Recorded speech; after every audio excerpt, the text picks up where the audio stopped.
Okay, so I decided to focus on a study on the topic of emotional selection in memes in the case of urban legends, since we recently just went over the topic of memes being ideas in class.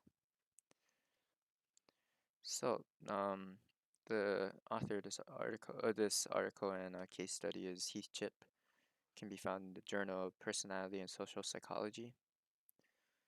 So, he talks about how memes are ideas and how it can be passed on through informational selection and emotional selection, citing Dawkins off of how informational selection is a truth or moral lesson, while emotion selection is evoke emotions like anger, fear, disgust.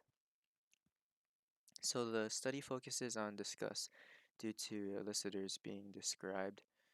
Um, so he decided to do his three studies. Study one being people were found to pass stories that elicited strong disgust. Number two would be variation among the subjects in disgust levels. And number three would be the classification of motifs and the spreading of these urban legends and memes. So this is Oliver Wendell Holmes. He was an economist. His quotes here saying, "The best test of truth is the power of the thoughts to get itself accepted in the competition of the market." So, two things to take away are ideas are competing and compete on the basis of their truthfulness. So, Richard Dawkins suggested the ideas compete, but not just on truth. And this study uses variation selection and retention approaches to analyze the meme or idea.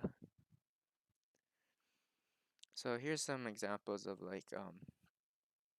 or here's an example of a meme or urban legend passed on through uh, generations. So if this year's Halloween follows form, a few children will return home with needles and shards of glass purposefully put into their goodies by adults. This was written in an article, Best 1990, and some reports of minor cuts were inducted by the interviewers, but it turns out these were all old hoaxes, and that uh, memes undergo emotional selection and are retained in the social environment based on personality traits that are common among individuals. So these legends are viewed as true, and that's what makes them live on. But when the demand for news is down, that's when legends start going away. So here's just a informational selection. So it provides info, it's true and plausible, understand and simplify events. Rumors form from unsatisfied demands for news and goes down when demand drops. So memes contain useful and practical information or socially moral issues. So emotional selection explains memes, positive and negative, uh, explains new and pre-existing memes, and involves anxiety and identifiable emotions that humans exhibit. So they generally fall under these three categories. So moving on to study one. So emotional stories from books and articles containing disgusting motifs were gathered. People would say whether or not they would be willing to pass along the stories that exhibited higher levels of disgust. The objective was to see whether stories that evoked strong emotions were to be more viable to pass into or onto society. So they would rate emotional content of these stories. These were both internet and book articles. They would use a 7 point scale on how the story made them feel based on their emotions and indicate whether the story was true or not and whether it was interesting, something that people would think about passing on. So the results showed that the stories received mild ratings on emotion. Uh, Disgust was the midpoint of the scale. Joy and fear were listed the least amount of times, and whether a story was to actually occur or not were highly correlated, with a R value equal 0.89. So it was believed to be more plausible than to say it was giving practical information to the reader. The results provided reason to doubt that emotional selection requires pre-existing anxiety, but overall it does induce that discuss or stories that involve disgust were more likely. So study number 2. So control levels of disgust were changed in this one. So the levels of disgust for each story were classified as low, medium, and high.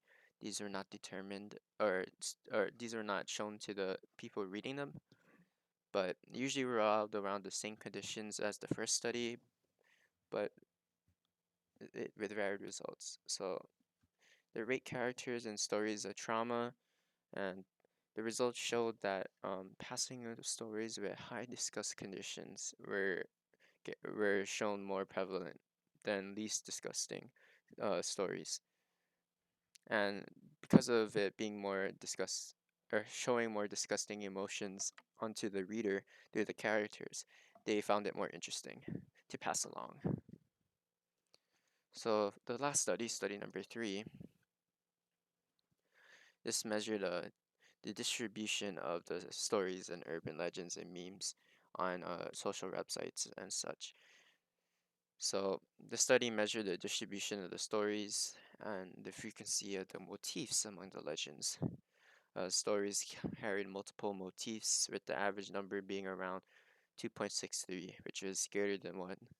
So over 78% of the stories had at least more than one motif, while 22% of the pool had more than 4. Table 6 shows how the motif scale predicts two aspects of selection. This study followed the other two studies' results, the stories that involved discussed motifs. So the right column was based off of the website popularity for stories.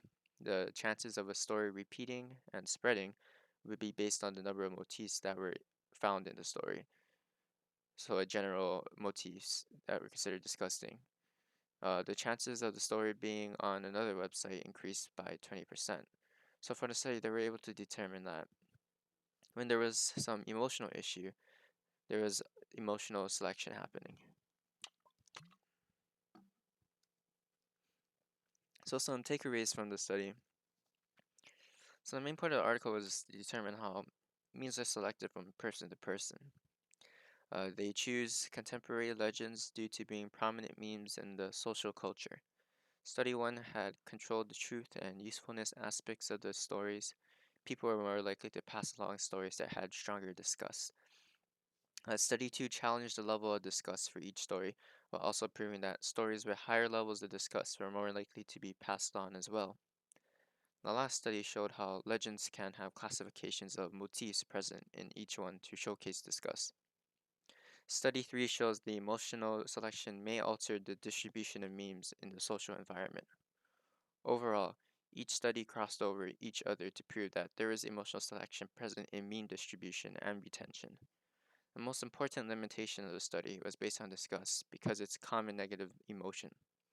Also, the reasoning behind why emotional selection occurs has not been brought up yet and needs to be conducted in further research. Thank you.